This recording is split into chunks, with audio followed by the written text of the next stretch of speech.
In tonight's rewrite, abuse survivors speak, and they rewrite pain into strength, the strength to survive, the strength to heal. That's what we saw last night on this program, and then later with your comments on Twitter. During the show last night, I read Jennifer Willoughby's blog post about her experience as Rob Porter's second wife. In that moving and hauntingly poetic piece, she said, "And so I stayed," 8 times. After the show, many abuse counselors said that the reasons Jennifer Willoughby gave for why she stayed are the kinds of reasons they hear all the time. He could be kind and sensitive, and so I stayed. He cried and apologized, and so I stayed. He offered to get help and even went to a few counseling sessions and therapy groups, and so I stayed. He belittled my intelligence and destroyed my confidence, and so I stayed. I felt ashamed and trapped, and so I stayed. Friends and clergy didn't believe me, and so I stayed. I was pregnant, and so I stayed. I lost the pregnancy and became depressed, and so I stayed. And so I stayed was the hashtag for Valerie Solana's tweet, saying, "I tried to be a better wife. I had babies, and I thought maybe I deserved it, and I thought because it wasn't constant and there was no lasting damage, then he did it in front of my son, who was 8, and I left." Sue tweeted, the piece you read about Rob Porter's wife on why she stayed sounds exactly like what happened to me while married to my first husband. Thank God my dad rescued me. I married a great guy the second time around. Last night on this program and on Twitter, I said the Catholic Church John Kelly and I grew up in Boston repeatedly sent battered women home to their husbands for more beatings because divorce was a mortal sin. Turning the other cheek was expected forever. Mary Ann tweeted, "Grew up in the same 1950s Irish Catholic culture in Chicago. My father was abusive to my mother. She finally stopped listening to the priests, got a legal separation. I am so thankful she did. Youngest siblings don't recall the abuse. I do."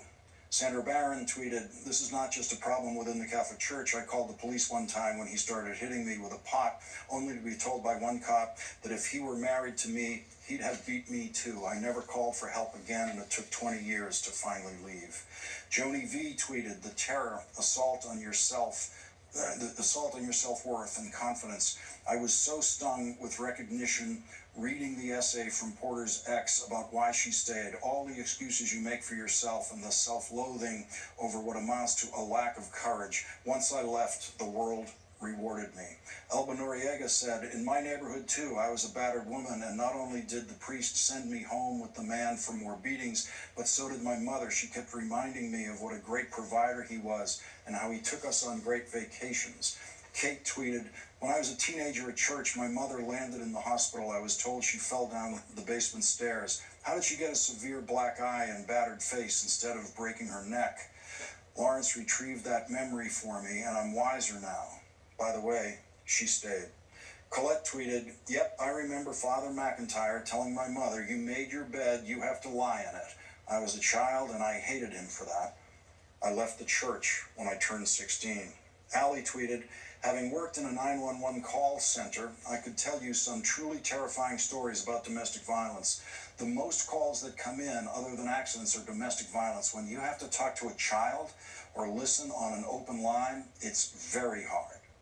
Very hard." Tia tweeted, "As a gynecologist, I have encountered many extraordinarily clumsy women with many different types of improbable self-injury stories. No point in reporting if they will deny. Handed out countless domestic violence packets and emergency numbers, still waiting for change." Carla tweeted, "He was driving. I was in the passenger seat. The back of his big hand slammed right into my face. Both eyes instantly swelled and blood gushed out of my nose. I went silent after that." Nanette said, "Police used to take my husband for a ride, drop him 2 miles away, causing him to be more angry when he got home. Enough for me to just shut up the next time. My kids have fortunately blocked out memories of hiding under their beds." Another viewer tweeted, "The first time and only time he came at me, he broke my leg.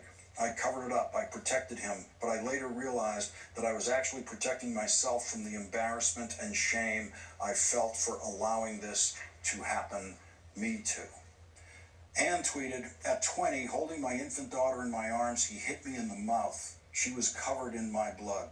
I looked at her and said to myself, over my dead body will I give her a life like this. Left in the night and never looked back. M tweeted, this is the kind of open support survivors need to see. This is the kind of support that might encourage someone to say, it's okay, I can tell. Thank you. There were many stories told by men of how they rescued their daughters and granddaughters and sisters from abuse. Let's hope that we can all join together in helping women rewrite "and so I stayed" into "it's okay, I can tell."